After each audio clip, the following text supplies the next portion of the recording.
దేవుని నామమునకు ఘనత మహిమ ప్రభావాలు ఆరోపించుకుందాము.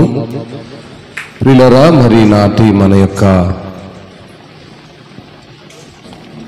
శిలువ ధ్యానములలో నుంచి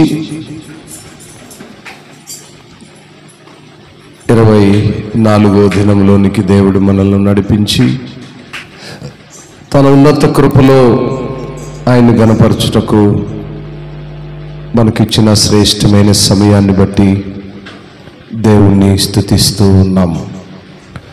అందరం కలిసి మొదట దేవాతి దేవుణ్ణి కీర్తించి ఆరాధించుకుని అనంతరము ఆయన ఉన్నతమైన ఉపదేశములను నేర్చుకుందాం.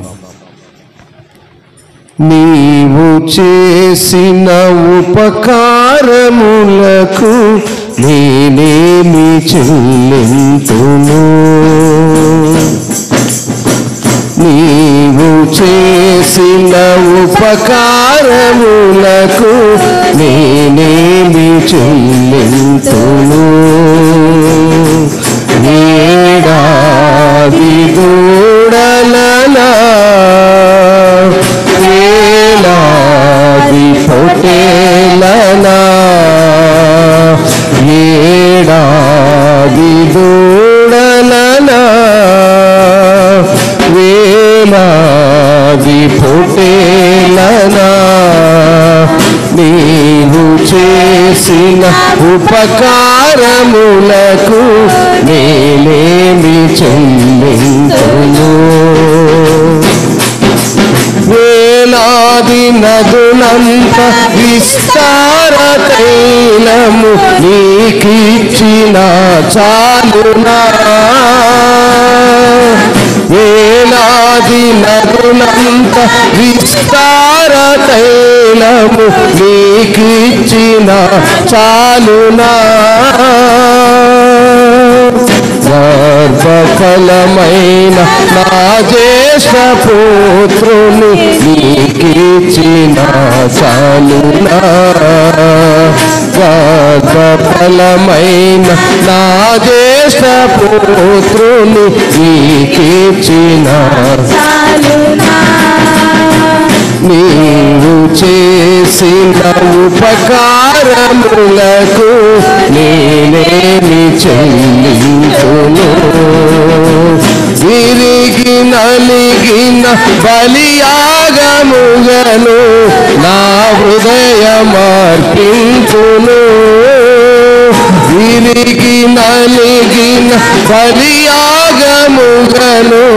నా హృదయమర్పింతును. రక్షణ పాత్రను చేబోని నిత్యము నిన్ను వెంబడించెదను. రక్షణ పాత్రను చేబోని నిత్యము నిన్ను వెంబడించెదను. నీవు చేసిన ఉపకారములకు నేనేమి చెల్లింతును. మరణ పాత్రుడనైయున్న నాకై మరణించితివి సిలువలో, మరణ పాత్రుడనైయున్న నాకై మరణించితివి సిలువలో. కరుణ చూపి నీ జీవ మార్గాన నడిపించును యేసయ్యా. కరుణ చూపి నీ జీవ మార్గాన నడిపించును యేసయ్యా. వేలాది కూడలనా ఏడాది పొట్టేలనా, ఏడాది కూడలనా వేలాది పొట్టేలనా, నీవు చేసిన ఉపకారములకు నేనేమి చెల్లింతును. నీవు చేసిన ఉపకారములకు నేనేమి చెల్లింతును. ఈ గొప్ప రక్షణ నాకిచ్చినందుకు నేనేమి చెల్లింతును. ఈ గొప్ప రక్షణ నాకిచ్చినందుకు నేనేమి కపట మనసు లేకుండా హృదయాన్ని నీకిచ్చిన చాలునా. కపట మనసు లేకుండా హృదయాన్ని నీకిచ్చిన చాలునా. ఏడాది దూడలన్నా వేలాది పొట్టేలనా, ఏడాది దూడలనా వేలాది పొట్టేలనా, నీవు చేసిన ఉపకారములకు నేనేమి చెల్లింతును. నీవు చేసిన ఉపకారములకు నేనేమి చెల్లింతును. హల్లెలూయా, స్తోత్రం. మంచిది. దేవుని ఉన్నత నామములో దేవుడు మనకిచ్చినటువంటి అద్భుతమైనటువంటి సమయం. ఇదొక వండర్ఫుల్ టైం.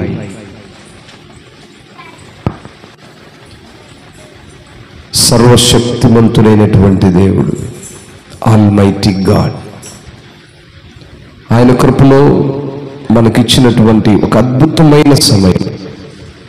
నేను ఊహించలేదు దేవుడు ఇంత గొప్ప సమయాన్ని మనకిస్తాడని. దేవుని కృపలో మనం అడిగిన ఎల్లా దేవుడిస్తూ, ప్రతి ఆటంకములను తప్పిస్తూ ఈనాటి 24వ దినపు శిలువ ధ్యానములలో దేవుడు మనల్ని నడిపించున్నాడు. చేరొచ్చిన మీకు అందరికి కూడా ప్రభు పేరిట వందనాలు. మరి ఈనాటి వర్తమానం కొరకై సిద్ధపడదాం. కళ్ళు మూసి ప్రార్థనలోకి భవించుదాం. దేవుని దాసనాలు మన పక్షం నిలబడినగా చిన్న ప్రార్థన చేసుకునే సమయాన్ని అప్పగిద్దాం. ప్రార్థన చేసుకుందాం.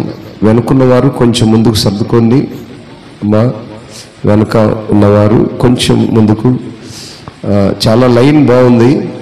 ఎలా ఉందంటే ఎగ్జామ్ పేపర్కు స్కూల్ పిల్లలు ఒకే గీత గీసినట్టుగా సూపర్గా ఉంది. నాకు బాగా నచ్చింది. కాకపోతే ప్లేస్ సరిపోదు.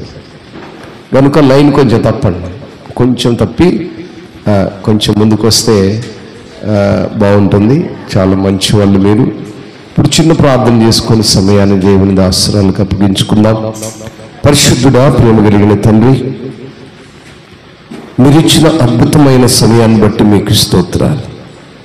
This is a wonderful time for you giving our church, our believers. నిజంగా ప్రభువా, మేము ఎంతగానో సంతోషిస్తున్నాం మీరిచ్చిన ఈ ఉన్నతమైన సమయం. ఇదిగోనైనా నీ యొక్క పరిశుద్ధుల సహవాసం, నీ బిడ్డలతో మేము ఈ రీతిగా కలుసుకునే గొప్ప సదవకాశం అయినా ఈ సమయంలో నీ పక్షమున నిలబడుతున్నటువంటి నీ బిడ్డను మీరు అద్భుతంగా వాడుకొని ఆశ్చర్యకరమైనటువంటి మాటలు బిడ్డల నోటికి మీరు బోరగా ఉండి మాట్లాడించి అనేక మంది వెరుగని బిడ్డలు, అనేక మంది నీ సన్నిధికి నడువని బిడ్డలు, అనేక మంది లోకం వైపు చూస్తూ నీ వైపు చూడలేని బిడ్డలు, నీ వైపు చూడాలని ఆశ కలిగిన మనసులో ఉన్నటువంటి నానా విధములైనటువంటి ఆ యొక్క సిగ్గును బట్టి, బిడియమును బట్టి, గర్వమును బట్టి లోకంలోనే ఉంటూ నీ వైపు చూడలేని వారితో మీరు మాట్లాడండి నాయనా. ఇది నీ సన్నిధి. లోకంలో ఉన్న ప్రతి విషయం కొరకు సిగ్గుపడుడి అని మీరు సెలవిచ్చారు. ఎరుగని ప్రజలు లోకంలో ఉన్న సంగతులన్నిటినీ అనుసరిస్తూ నీ వైపు చూడటానికి సిగ్గుపడుతున్న బిడ్డలను నీ సన్నిధిలో మోకరిల్లటానికి, నీ సన్నిధిలో నడవడానికి, నీ మాటలను ఆలకించడానికి, నీ చిత్త ప్రకారం నాయన బ్రతకడానికి కృపనిమ్మని యేసయ్య ఘనమైన నామములో ప్రార్థించి అడిగి వేడుకొని ముందు కొనసాగుతున్నాం తండ్రి. ఆమేన్.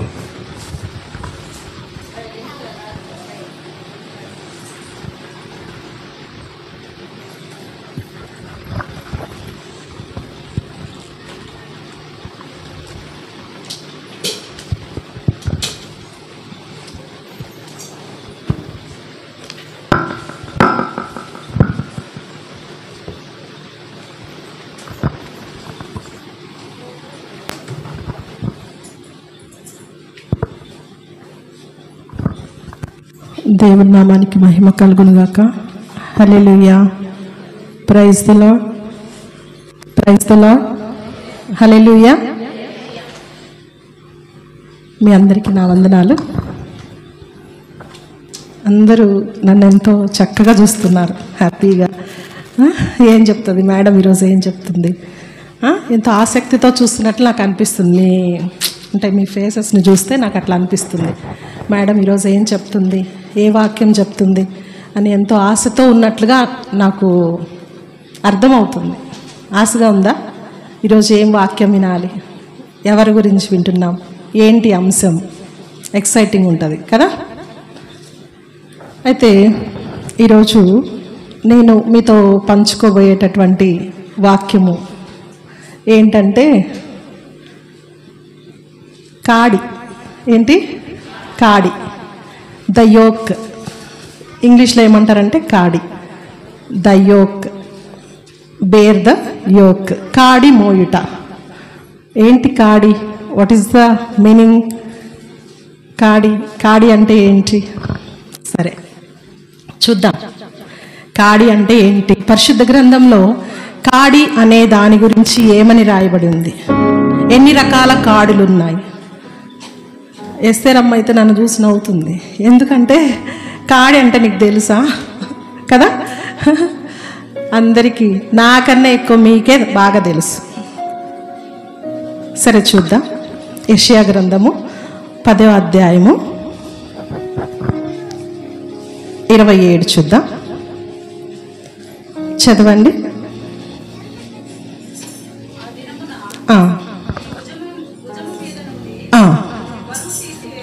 బరువు తీసివేయబడును, నీ మెడ మీద నుండి అతని కాడి కొట్టివేయబడును, నీవు బలిసినందున ఆ కాడి విరుగగొట్టబడును. సరే, కాడి అంటే ఏంటంటే నాకన్నా మీకే బాగా తెలుసు అన్నాను. ఎందుకు పశువులకి దాని ద్వారా పశువులకి ఉపయోగిస్తారు. ఏంటి? ప్లోవింగ్ ద ఫీల్డ్ అంటే పొలంలో ఆ పొలాన్ని దున్నడానికి ఏం చేస్తారు? కాడిని ఉపయోగిస్తారు. సో ఇప్పుడు 2 ఎద్దులకి కాడిని పెడతారు, కాడిని కడతారు తాడుతోటి కదా. నాకు కూడా అంతగా తెలీదు. సో నేను బీఎడ్లో సోషల్ డిపార్ట్మెంట్ నేను చదువుకుంది. బీఎడ్లో ఫస్ట్ మెథడాలజీ, సెకండ్ మెథడాలజీస్ ఉంటాయి. ఆ మెథడాలజీలో నేను చేసిన మెథడాలజీ ఏంటంటే సోషల్ స్టడీస్. అయితే ఈ సోషల్ స్టడీస్లో ఈ వ్యవసాయానికి సంబంధించిన వ్యవసాయానికి సంబంధించిన కొన్ని టూల్స్ని మాకు చూపిస్తారు. ఎట్ ద సేమ్ టైం నేను చెప్పిన స్టడీస్లో కూడా ద అగ్రికల్చర్ అనే లెసన్ ఉంది 6th, 7th, 8th క్లాసెస్లో. సో దాని ద్వారా ఈ కాడి అంటే ఏంటి, ఈ ఎద్దులకి కాడి ఎలా కడతారు, అసలు ఎలా దాన్ని ఉపయోగిస్తారు. సరే, ఈ ఎద్దులకి ఒక కాడిని కడతారు, తాడేసి కట్టి పొలాన్ని దున్నడానికి ఉపయోగిస్తారు. అవునా? am I right కదా.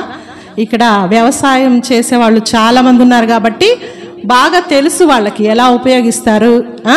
సరే, ఇప్పుడైతే ట్రాక్టర్స్ వచ్చేసాయి కదా. అప్పుడు కాడి ఉపయోగించడము ఎలా అంటే 2 ఎద్దులకి కట్టేసి దాని మెడ మీద ఒక చెక్క పెట్టి దానికి కాడిని తాడుతో కట్టి ఆ ఎద్దుల మీద పెట్టి పొలాన్ని దున్నుతారు. ఆ పశువులు నోరు లేకున్నప్పటికీ కూడా అవి ఎంతో ఆ పొలాన్ని దున్నే విధానం ఎలా ఉంటుందంటే చాలా చక్కగా లైన్స్, ఎలా మనం ఒక లైన్ గీసినప్పుడు ఎలా ఉంటుందో అలా లైన్స్గా దున్నుతుంది. అయితే ఆ చాళ్ళు ఏమంటారు, అలా అది దున్నుతారు. అయితే ఎంతో పద్ధతిగా లైన్గా అది దున్నుకుంటూ పొలాన్ని వస్తూ ఉండడం నేను చూశాను చాలాసార్లు. సో నాకు లెసన్లో ఉంది కాబట్టి ఇంకా నాకు బాగా తెలుసు దాని గురించి. అయితే ఆ కాడిని ఆ ఎద్దులు మోసేటప్పుడు ఎంతో బరువుగా ఉంటుంది కదా. ఒక పెద్ద కర్ర మొద్దు, log of wood, the piece log of wood అంటే ఒక చెక్కని, ఒక పెద్ద మొద్దుని దాని యొక్క భుజమి మీద, మెడ మీద పెట్టి దానికి ఒక నాగలిలాగా కట్టి దాన్ని దున్నడానికి, పొలాన్ని దున్నడానికి ఉపయోగిస్తారు. అయితే ఆ ఎద్దులకి ఆ సమయంలో ఏం చేస్తారంటే ముక్కుకి ఇంకా నోటికి ఒక చిక్కం వేస్తారు, ఒక నెట్ లాగా కట్టేస్తారు. ఎందుకు కడతారు అంటే ఆ దున్నే సమయంలో ఆ పశువులు అనేవి పక్కకి వెళ్ళి ఆహారాన్ని తీసుకోకుండా, వెళ్ళిపోకుండా ఆ పని చేసేటప్పుడు వాటి యొక్క కాన్సన్ట్రేషన్ మొత్తం ఆ దున్నే దాని మీద ఉండడం కోసము ఆ నోటికి ఏమేస్తారంటే చిక్కాన్ని వేస్తారు కదా. కొన్ని రోజులు మనం కూడా చిక్కాలు వేసుకొని తిరిగాం. చిక్కాలు, మాస్క్ ఏమంటాం, ఎప్పుడు 2019లో కరోనా సీజన్లో మనం కూడా మన మొహాలకి మాస్క్ వేసుకొని తిరిగాం కదా. ఎక్కడికి వెళ్ళినా కూడా వి వర్ ద మాస్క్. వేసుకోకుండా వెళ్ళే వాళ్ళము కాదు, వేసుకొని వెళ్ళే వాళ్ళం. అయితే ఇప్పుడు నా అంశము, నా వాక్య భాగం ఏంటంటే, మనం చెప్పే అంశము, మనం తెలుసుకుపోయే అంశము ఎద్దులు కాదు, పశువులు కాదు, కాడి గురించి తెలుసుకుంటాం. మనుష్యుల జీవితాలలో ఏ విధమైన కాడిలు ఉంటాయి, ఏ విధమైన కాడులు ఉంటాయి. ఆ దినమున నీ భుజము మీద నుండి అతని బరువు తీసివేయబడును, నీ మెడ మీద నుండి అతని కాడి కొట్టివేయబడును, నీవు బలిసినందున ఆ కాడి విరుగగొట్టబడును. ఆశీర్వదించబడినందున నీ మెడ మీద ఉన్నటువంటి ఆ కాడిని తీసివేయబడుతుంది.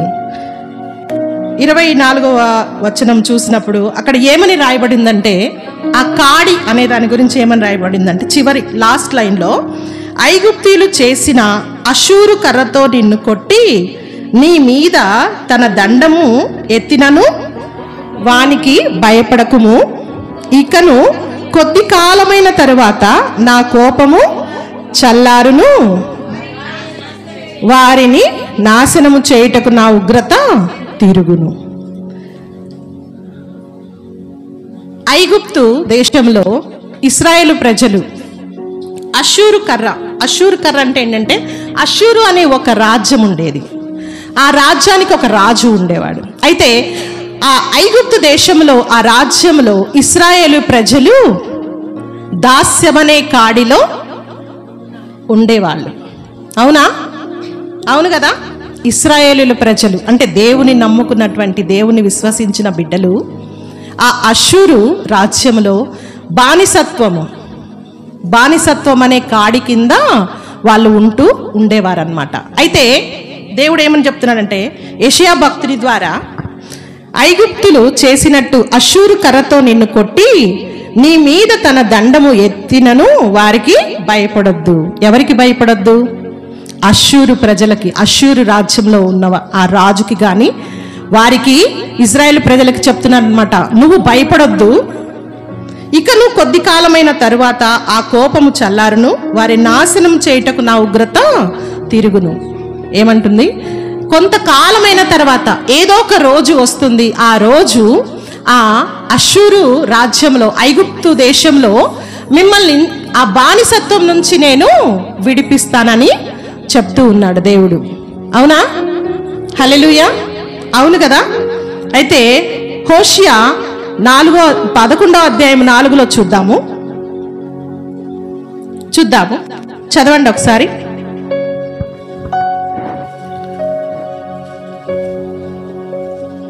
హోషియా 11వ అధ్యాయము 4వ వచనం లాస్ట్ లైన్ చదివి సహాయం చేయండి ఒకసారి. ఒకడు పశువుల మీదకి కాడిని తీసివేసినట్లు, అవును, ఏమిటంట, ఒకడు పశువుల మీదకి కాడి తీసినట్లు నేను వారి కాడిని తీసి వారి ఎదుట భోజనము పెట్టి తిని. పశువుల మీద కాడిని పెట్టి ఆ పొలాన్ని మొత్తాన్ని దున్నిస్తారు కదా. ఆ పనంతా, ఆ పొలం ఎప్పుడైతే దున్ని అంతా అయిపోతుందో, ఆ భూమిని ఎప్పుడైతే ఆ కాడి సారవంతం చేస్తుందో, ఆ పశువుల మీద నుంచి ఆ కాడిని తీసివేస్తారు. అలాగే ఉంచుతారా ఆ బరువుని?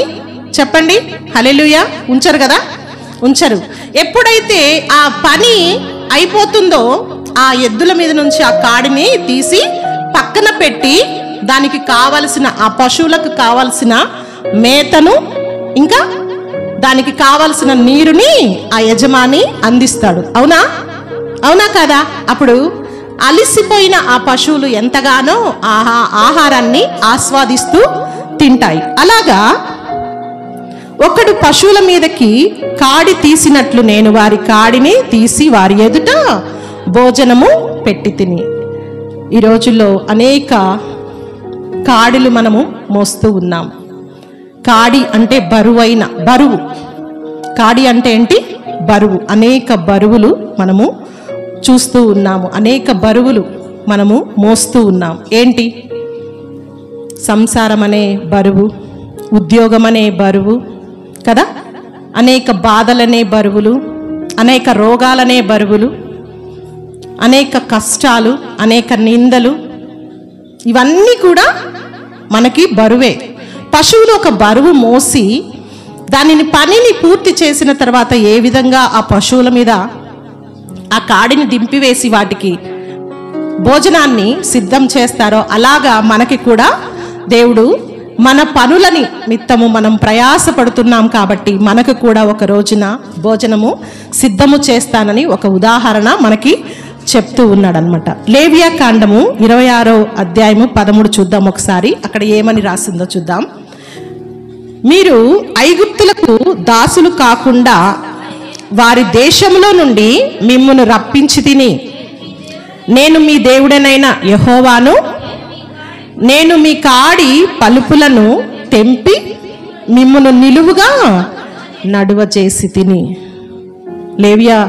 లేవియా కాండంలో దేవుడు ఏమని మాట్లాడుతున్నాడంటే, మీరు ఐగుప్తులకు దాసులు కాకుండా వారి దేశంలో నుండి మిమ్మల్ని ఏమంటున్నాడు? రప్పించి తిని. ఆ బానిసత్వము నుండి, ఆ దాస్యత్వం నుండి మీరు నన్ను ప్రార్థన చేయగా మీ మొర నేను వింటిని, నీ కాడిని నేను విరగొట్టి తిని. ఆ దాస్యం చూడండి. ఒకరి దగ్గర పని చేసేటప్పుడు ఎంతో బానిసలుగా కొంతమంది ట్రీట్ చేస్తూ ఉంటారు కదా. కొన్ని స్కూల్స్లో అయితేమి, కొన్ని ఆఫీసెస్లో అయితేమి కదా, ఎంతో మంది. అయితే అందరికీ కూడా ఒక హెల్పింగ్ నేచర్ కానీ, ఒక సహృదయంగా అంటే ఎదుటిని వారిని ప్రేమించే మనసు వారికి ఉండదు. చాలా నేను జాబ్ చేసిన ఎన్నో పరిస్థితులు నాకు అలా అనిపించాయి. ఏంటంటే పై అధికారుల దగ్గర మనం ఎలా ఉండాలి అంటే ఒక దాస్యత్వము. అంటే వాళ్ళ కింద మనం పని చేస్తున్నాం కాబట్టి వాళ్ళు ఏం చెప్పినా తగ్గించుకొని వినయముగా వినాలి, ఉండాలి. అలాంటి దాస్యత్వము నుండి, అంటే మనం పని చేయకుండా వాళ్ళు ఏం మనకి డబ్బులు ఇస్తారా? పనివాడు జీతానికి పాత్రుడు. ఎప్పుడైతే మనము వర్క్ చేస్తామో, ఒక ఆఫీసెస్లో, ఒక ఆర్గనైజేషన్స్లో మనం పని చేస్తున్నప్పుడు ఎప్పుడైతే మనం పని చేస్తామో మనం జీతానికి పాత్రము. కానీ అది కాదు. కానీ కొంతమంది మనకన్నా పైన ఏమంటారు అధికారులు ఉంటారు, వారు చెప్పినట్టుగా మనము వినాలి. ఏంటి? వాళ్ళు దాసులుగా, అంటే దాసి అంటే వీళ్ళు నా కింద పని చేసేవాళ్ళు. మన ఇంట్లో పని మనుషులు ఉంటారు, మనం ఎలా వాళ్ళని ట్రీట్ చేస్తామంటే మనం చెప్పిన పనులన్నీ వాళ్ళు చేయాలి మనకి కదా. ఎందుకంటే మనం జీతం ఇస్తున్నాం కాబట్టి మనకి యజమాయిషి ఉంటుంది. అయితే లేవియా కాండంలో ఏమంటారు, మీరు ఐగుప్తులకు దాసులు కాకుండా వారి దేశంలో నుండి మిమ్మును రప్పించి తిని, నేను మీ దేవుడనైనా యెహోవాను, నేనే మీకు దేవుడనై ఉన్నాను, నేను మీ దేవుడనైనా యెహోవాను, నేను మీ కాడి పలుపులను తెంపి మిమ్మును నిలువుగా నడవజేసి తిని. మన ఆఫీసర్స్ మన దగ్గర ఉన్నారనుకోండి, ఎప్పుడైనా విజిట్కి వచ్చిండ్రనుకోండి, ఏమంటాం, మనం వినయంగా తలదించుకొని ఏంటి వాళ్ళ కాడ మనం పని చేస్తున్నాం కాబట్టి చాలా ఒబీడియంట్గా ఉంటాం. అయితే ఈ ఇశ్రాయేలు ప్రజలు వారి దగ్గర బానిసలుగా ఉన్నప్పుడు వారు చెప్పిన చాకిరి మొత్తం, వాళ్ళు ఏదైతే చెప్తారో వాళ్ళు మనల్ని బానిసలుగా చూశారు.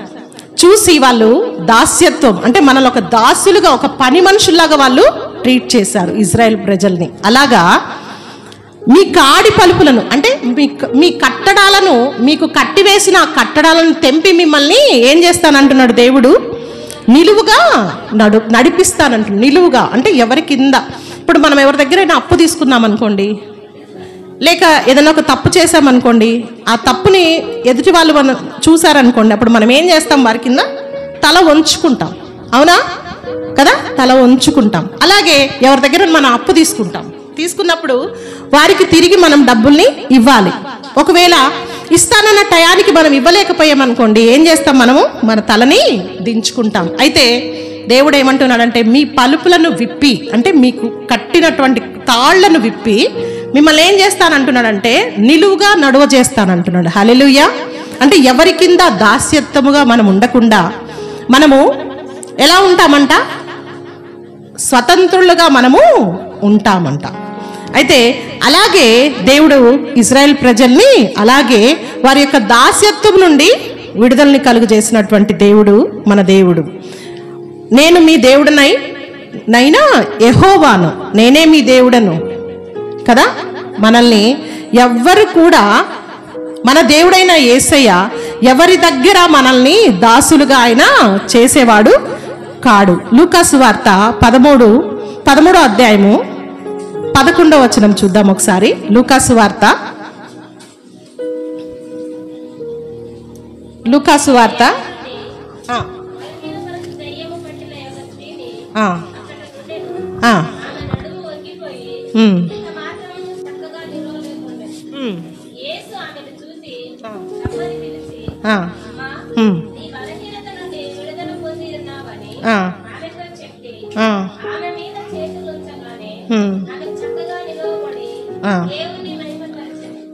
చూడండి ఇక్కడ ఏమనిందంటే, 18 ఏండ్ల నుండి బలహీనత పరచు దయ్యము పట్టిన యొక్క స్త్రీ అచ్చట నుండెను. మనకి అప్పుల బాధే కాదు, ఏంటి మన సమస్యలే కాదు, మన బాధలే కాదు, మన ఇరుకులే కాదు, మన ఇబ్బందులే కాదు, కానీ ఒక్కొక్కసారి అపవాది ఏం చేస్తాడంట, రోగాలను తీసుకొస్తాడు. అంటే వంశపారంపర్యంగా వచ్చేటటువంటి రోగాలు వేరు, దీర్ఘకాలిక రోగాలు వేరు, మధ్యలో మనకి అటాక్ అయ్యే రోగాలు వేరు. అయితే ఈ లూకాసు వార్త 13వ అధ్యాయము 11లో ఏమని రాయబడిందంటే, 18 ఏండ్ల నుండి బలహీనత పరచు దెయ్యము పట్టిన ఒక స్త్రీ అచ్చట నుండెను. ఆమె నడుము వంగిపోయి ఎంత మాత్రము చక్కగా నిలవలేకుండెను. చూడండి, ఎన్ని సంవత్సరాల నుంచి ఆమె నడుము వంగిపోయి ఆమె బలహీనతతో బాధపడుతుందంట, 18 సంవత్సరాలు. కాడి, ఎన్ని రకాల కాళ్ళు, చాలా రకాల కాళ్ళు ఉన్నాయి కదా. ఆ కాడి, ఆ దెయ్యముతోటి ఆమె బాధించబడుతూ మధ్యలో ఆమెకి నడుము వంగిపోయేటటువంటి బలహీనత ఏర్పడిందంట. ఆ ఏర్పడినప్పుడు ఆ కాడి నుంచి దేవుడు విడుదల కలిగించాడు. ఆమె మీద యేసు ఆమెను చూచి రమ్మని పిలిచి, అమ్మా నీ బలహీనత నుండి విడుదల పొంది ఉన్నావని ఆమెతో చెప్పి ఆమె మీద చేతులుంచగానే ఆమె చక్కగా నిలబడి దేవుని మహిమపరచెను. హల్లెలూయా. ఈరోజు అందరము కూడా మనము మందిరంలోంచి ఆ దేవుని మహిమపరచి మనందరము కూడా బయటికి వెళ్ళాలి. మనం అందరము ప్రార్థన చేయాలి. ప్రభువా, నేను ఈ కాడి మోస్తున్నాను. ఏ కాడి? అనారోగ్యం అనే కాడి. అప్పులనే కాడి, అవసరతలనే కాడి. ఎన్నో అప్పులుంటాయి కొంతమందికి, అవి తీరలేనంత పరిస్థితిలో ఉంటారు. అయితే కొంతమంది ఇలాంటి బలహీనతలో ఎందుకు ఉంటారంటే దేవునికి ఇవ్వడానికి సనుగుకుంటారు. ఆమె ఎంతో నమ్మికతో అక్కడ ఆ నడుము వంగిపోయిన స్త్రీ, ఆమె ఒక దెయ్యముతో పీడింపబడుతూ ఆమె 18 ఏళ్ల నుండి నడుము వంగిపోయి ఆమె ఎంతో ఆ దెయ్యంతో ఆమె శరీరంలో ఎంతో కొన్ని సంవత్సరం నుంచి బాధపడుతున్నటువంటి స్త్రీని యేసుప్రభు అక్కడ చూసినప్పుడు ఏమంటున్నాడు, నీ విశ్వాసము, ఆమె ఎప్పుడైతే విశ్వసించిందో ఆమె ఆ రోగం నుంచి, ఆ బరువు, ఆ కాడి, దెయ్యమనే కాడి నుంచి విడుదల పొందుతావు అని దేవుడు ఆమెతో మాట్లాడినప్పుడు ఆమె ఏం చేసింది, అయ్యా ఇన్ని సంవత్సరాల నుంచి కూడా నేను ఎవరి దగ్గర నేను స్వస్థత పొందలేదు, కానీ నీ ద్వారా నేను స్వస్థత పడ్డాను అని ఆమె ఆ క్షణంలోనే దేవుణ్ణి మహిమపరిచింది. హల్లెలూయా, హల్లెలూయా. చూద్దాము ఏమంటున్నారంటే, విలాప వాక్యం మీరు చూడొద్దులేండి. యవ్వన కాలములో, విలాప వాక్యములు 3:27 ఏమని రాయబడిందంటే, యవ్వన కాలమున కాడి మోయిట నరునికి మేలు. ఏంటంట? యవ్వన కాలములో కాడి మోయిట నరునికి మేలు. ఏం చెప్పాను నేను ఇందాక? కొన్ని శోధనలు కొంతమంది జీవితాల్లో నుంచి వదిలి వెళ్ళవు. ఎందుకు వదిలి వెళ్ళవంటే దేవునికి ఇవ్వడానికి వారు ఇష్టపడరు, దేవుని నుంచి పొందడానికి వారు ఇష్టపడరు, దేవుని నుంచి స్వస్థత పొందడానికి వారు ఇష్టపడరు. మారినట్టే ఉంటారు, కానీ వారి జీవితాలలో మార్పు అనేది ఉండదు. నిజమైన మార్పు ఉంటే, నిజమైన ఏమంటారు పశ్చాత్తాపం ఉంటే ఖచ్చితంగా దేవుడు స్వస్థత చేసే దేవుడు. అయితే ఇప్పుడు పేరు చెప్తే మళ్ళీ బాధపడుతూ ఉంటారు కదా. ఈ సంఘంలో అంటే మన ఊర్లో చాలా మంది జాబ్స్ చేసే వాళ్ళు ఉన్నారా? హల్లెలూయా. ఉన్నారా లేరా?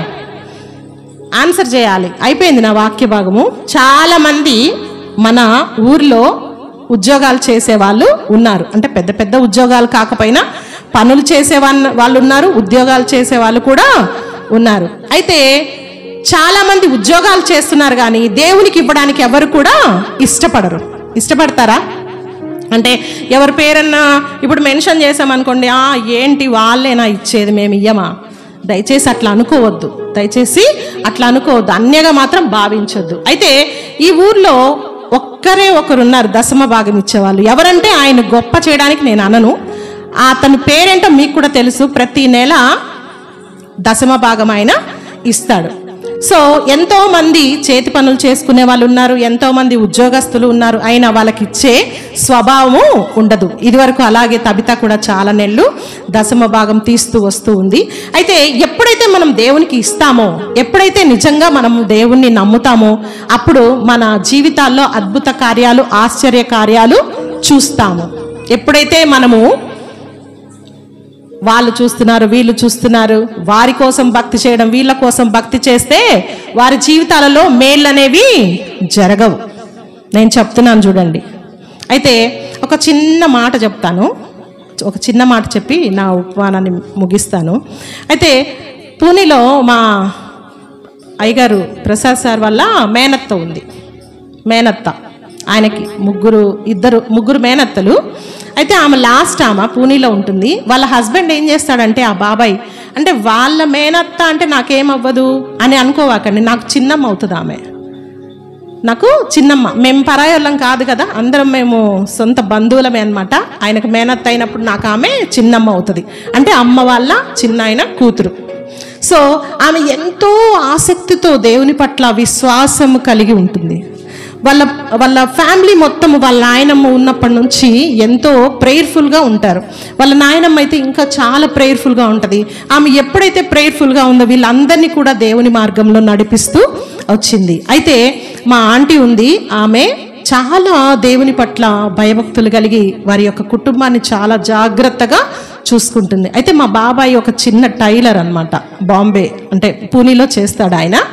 అలాగే మా చెల్లెలు ఉంది, 2 చెల్లెళ్ళు, ఒక పాపకు మ్యారేజ్ అయింది, ఇంకొక పాప ఉంది. అయితే ఆ అమ్మాయి ఇంటిని మొత్తాన్ని ఒక చిన్న ఉద్యోగంతో ఆమె చూసుకుంటూ ఉంటుందన్నమాట. అయితే వారు మనలాగే చిన్నపాటి ఉద్యోగాలు చేసుకుంటూ ఆ మహాపట్టణంలో ఉంటూ ఉన్నారు మా ఆంటీ వాళ్ళు. అయితే యూట్యూబ్ ద్వారా అనేక ప్రోగ్రామ్స్ అన్నీ కూడా వాళ్ళు ప్రతిరోజు చూస్తూ ఉంటారు. మన ప్రోగ్రామ్స్ మొత్తము చూసి ప్రతి ఒక్క రోజు ఎవరో ఒకరు స్పాన్సర్ చేస్తూ ఉన్నారు కదా, దేవునికి ఇస్తే నాకు ఇంకా దేవుడు ఇస్తాడు. ఆమెకి ఆ క్వాంటిటీ, ఆ మనీ అనేది ఆమెకి చాలా ఎక్కువ. ఆమె అయినప్పటికీ కూడా మనకి ఈరోజు స్పాన్సర్ చేయమని ఆమె మనకి ఫోన్పే చేసిందనమాట. అయితే ఎప్పుడైతే దేవునికి మనము నమ్మకము కలిగి ఇస్తామో దేవుడు మనకి 30 60 100 దేవుడు మనకి ఇస్తాడు. నువ్వు ఏ స్థితిలో ఉండి ఇచ్చావో అది దేవుడు చూస్తూ ఉంటాడు. దేవుడు నిన్ను చూసి వదిలేస్తాడా? నీ పరిస్థితి బాగలేదు, నీ ఇంట్లో పరిస్థితి బాగలేదు, నీకు ఇచ్చే స్తోమత లేదు, అయినప్పటికీ కూడా నీవు ఇచ్చావు దేవుని సన్నిధికి, కానీ దేవుడు నిన్ను వదిలేస్తాడా? వదిలేడు. ఇంకా 100 నీకు ఇచ్చే దేవుడు అయి ఉన్నాడు. అంటే ఆమెను గొప్ప చేయడానికి నేను చెప్పట్లేదు, కానీ ఇచ్చే స్వభావం చాలా తక్కువగా ఉంటుంది అని చెప్తున్నాను. హల్లెలూయా. అర్థమవుతున్నాయా నా మాటలు? అర్థమవుతున్నాయా? సరే, మరి మత్తయి సువార్త 11వ అధ్యాయము 28, 29 నేను చదువుతాను.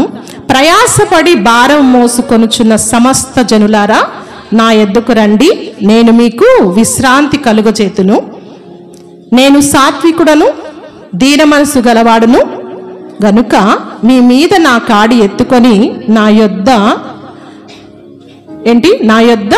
నేర్చుకొనడి, అప్పుడు మీ ప్రాణములకు విశ్రాంతి దొరుకును. ఏమంటున్నాడు మత్తయి సువార్తలో 28, 29లో మనం చూసినట్లయితే, ప్రయాసపడి భారము మోసికొను చున్న సమస్త జనులారా, ఎవరి యొద్దకు రావాలంట? మనము దేవుని యొద్దకు వస్తే ఆయన మనకేం చేస్తాడు? విశ్రాంతి కలుగజేస్తాడు.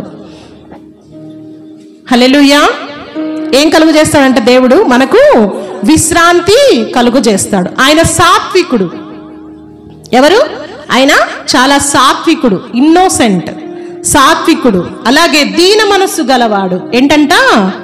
దీన మనస్సు గలవాడై ఉన్నాడు. గనుక మీ కాడిని ఎత్తుకొని నా యొద్దకి రండి, మీ ప్రాణములకు విశ్రాంతి కలుగజేస్తాను.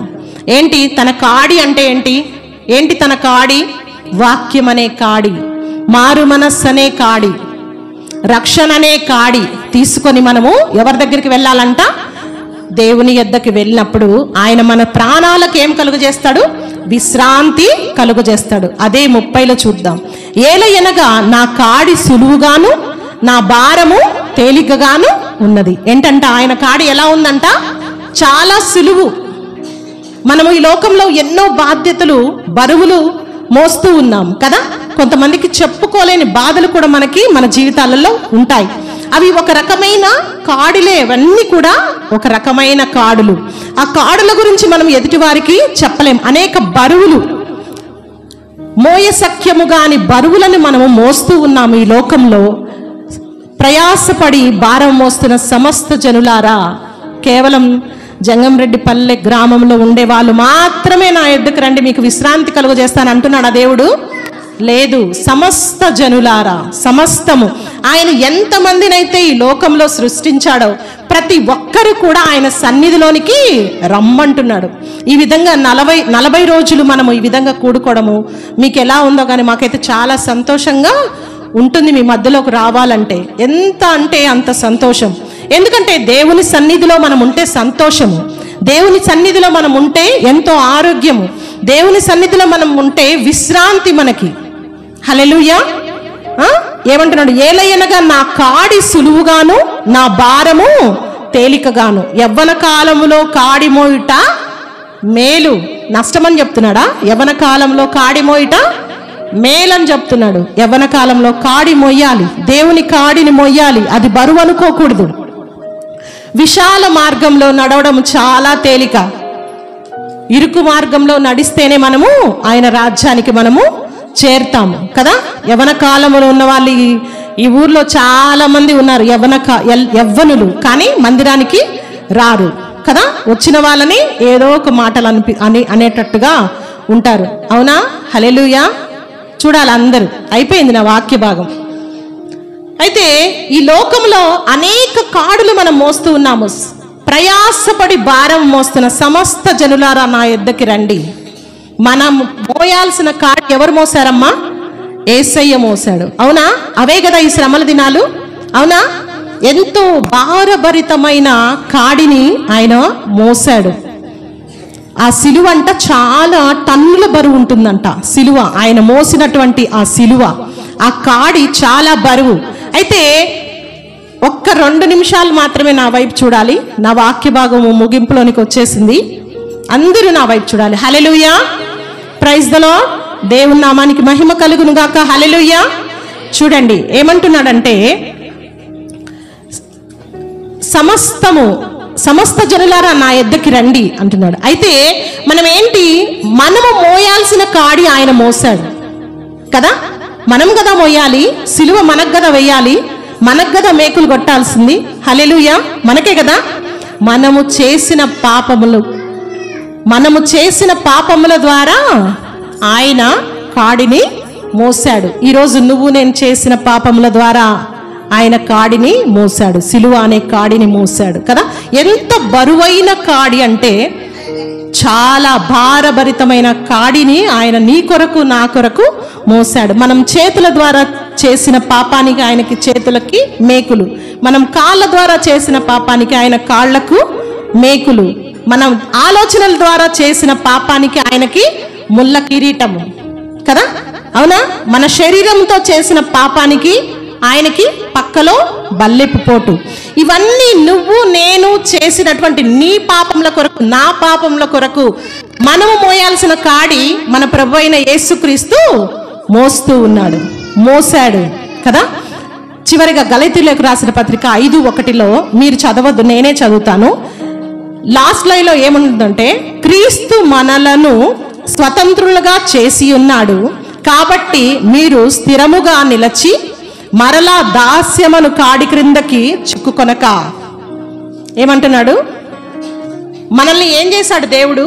స్వతంత్రులుగా చేశాడు. ఒకరి దగ్గర బానిసత్వంగా మనం ఉండకుండా, ఒకరు చెప్పినట్లుగా మనం వినకుండా, పాపంలోకి మనము చిక్కుకొని పోకుండా, పాపము ద్వారా మనము సిలువ వేయకుండా, మన శరీరాలను సిలువ వేయకుండా, ఆయన మన పాపములన్నీ ఆయనే మోసి, ఆయన శరీరముతో, ఆయన దేహముతో ఆయన ఏం చేశాడంటే, కాడి, మనము మోయాల్సిన కాడి ఆయన మోసి మనల్ని ఏం చేశాడంటే స్వతంత్రులుగా చేశాడు. కాబట్టి మనము ఇదివరకు పాపం అనే కాడి కిందకు మనం మళ్ళీ దేవుడు ఏమంటున్నాడు? వెళ్ళొద్దు అని చెప్తూ ఉన్నాడు. హల్లెలూయా.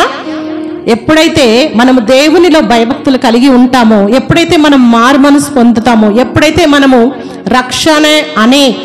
రక్షణ అనేటటువంటి పాత్రను మనం ఎప్పుడైతే తీసుకుంటామో, రక్షణ అనే వస్త్రాన్ని మనం ఎప్పుడైతే ధరించుకుంటామో, మరలా పాపం అనే కాడి కిందకు మనము వెళ్ళకూడదు. హల్లెలూయా. వెళ్ళినట్లయితే మనం ఇదివరకు జీవితంలోనికి వెళ్ళిపోతాము. మన పాపముల కొరకు ఆయన సిలువ అనే కాడిని మోసాడు కాబట్టి, మనల్ని స్వతంత్రులుగా చేశాడు కాబట్టి, మనము ఇదివరకుట్లాగా మరలా మనము పాపంని ఎప్పుడైతే వదిలేసి మనము దేవుణ్ణి, ఆ రక్షణ అనే వస్త్రాన్ని మనం ఎప్పుడైతే ధరించుకున్నామో, ఇంకా మనం పాప జీవితానికి మనము మరలా తిరిగి చూడకూడదు.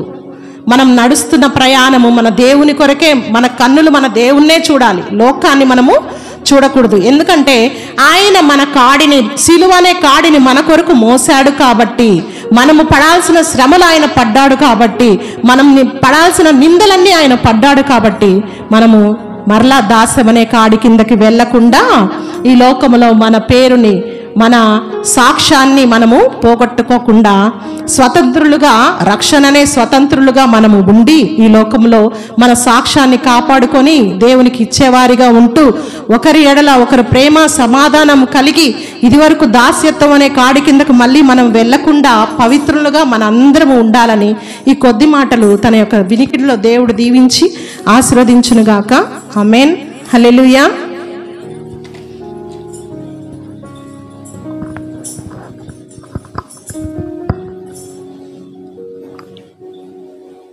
Praise the lord. స్తోత్రం. హల్లెలూయా. దేవుని ఉన్నత నామములో ఈనాటి వాక్య భాగము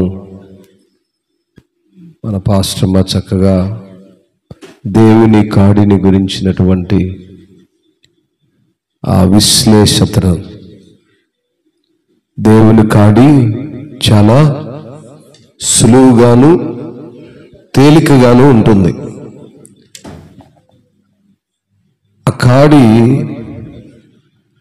ఎంత సులువుగా ఉంటుంది అంటే అనుభవించే వారికి మాత్రమే తెలుస్తుంది.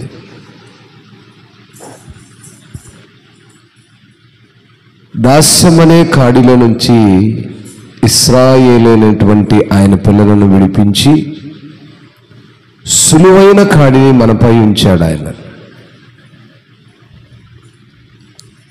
మనం ఎరుగని ప్రజలమై వినలని ప్రజలుగా నివాసం చేస్తూ దేవునికి దూరస్తులుగా ఉంటూ ఉన్నాం. మంచిది. చాలా ఉన్నతమైన ఉపదేశమును బోధించినటువంటి మన సంఘ పాస్టర్ గారిని దేవుడు ఇంకా బహుగా ఉన్నతమైనటువంటి అభిషేకముతో ఇంకా నూరంతలుగా వాడబడును గాక. మంచిది.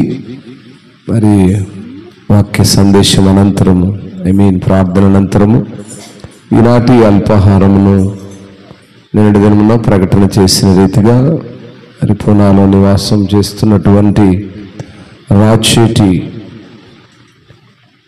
లిల్లీ, వారి హస్బెండ్ జార్జ్, వారి కుటుంబం, వారి కుమార్తెలు, ప్రత్యేకంగా వారి యొక్క రెండవ కుమార్తె గ్లోరీ, ఆ అమ్మాయి యొక్క కష్టార్జితముతో ఈరోజు మనకు ఒక చిన్న ప్రేమ విందును వారు సిద్ధపరిచారు.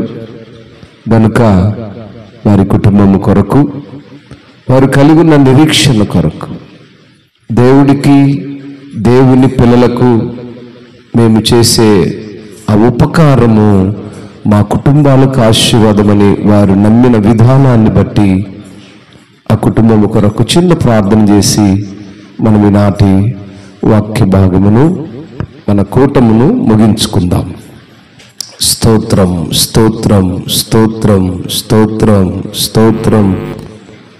మహాగణుడా, మహోన్నతుడా, మా స్తుతులపైన ఆసీనుడా, నీ ఘనమైన నామాన్ని బట్టి మీకు వందనాలు, స్తోత్రాలు, స్తోత్రాలయ్యా.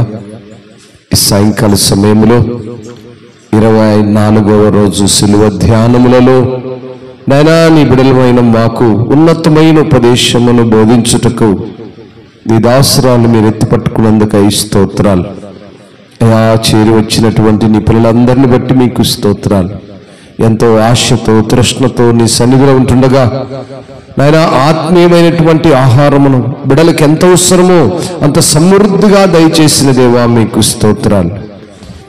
ఆ మాదిరిగా ప్రభువా, మరి శరీరానికి కావలసిన ఆహారమును కూడా సిద్ధపరిచిన మా ప్రియులు మరి రాచేటి జార్జ్ గారు, మరి సత్యమణి, మరి లిల్లీ, వారి యొక్క కష్టార్జితమును మాపై ఉంచి నాయన ఇదిగో పూనాలో నివాసం చేస్తూ నాయన యూట్యూబ్ ద్వారా ఈ మెసేజ్లను వింటూ నాయన అపేక్ష కలిగిన వారై సంఘ బిడల యొక్క ప్రార్థనలు మా కుటుంబాలకు ఆశీర్వాదములను ఎరిగి ఇదిగో నాయన మరి నాటి ప్రేమ విందును కొరకు వారి ప్రయాసపడి వారి కష్టార్జితమును హెచ్చించినందుకై వారి విశ్వాసాన్ని స్థిరపరచండి. అంతకంతకు ఆశీర్వాదకరముగా నాయన మరి 60ంతలుగాను 100ంతలుగాను వారికి రావలసిన దీవెనలు నిండారుగా కుమ్మరించండి. అనేక మంది రీతిగా ప్రేరేపించబడిన వారై అనేక మంది ప్రభువైన నీ మాటల చేత ప్రభువా బిడ్డలు ఉజ్జీవింపబడిన వారై నాయన నీ సన్నిధికి నడుస్తూ నీపై విశ్వాసం ఉంచుతూ ఏ స్థలములో ఉన్నను ఏ ప్రాంతములోనూ ఏకీభవించు వారుగా ఉంటూ నాయన మీ చిత్తానికి లోబడే పిల్లలుగా ఉంటూ నాయన పరిశుద్ధుల సహవాసములో నాయన సంఘ సహవాసములో పాలిభాగస్తులుగా ఉంటూ అట్టి నాయన ఉన్నతమైన కృపకు పాత్రులుగా ఉండే విధానంలో ప్రతి కుటుంబాన్ని లేవనెత్తమని ఇంతవరకు మీరు చేసిన కార్యాలను బట్టి మీకు స్తోత్రాలు.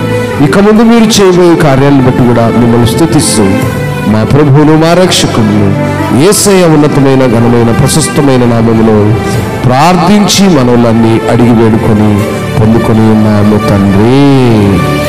ఆమేన్. అందరికీ ప్రభు పేరిట వందనాలు.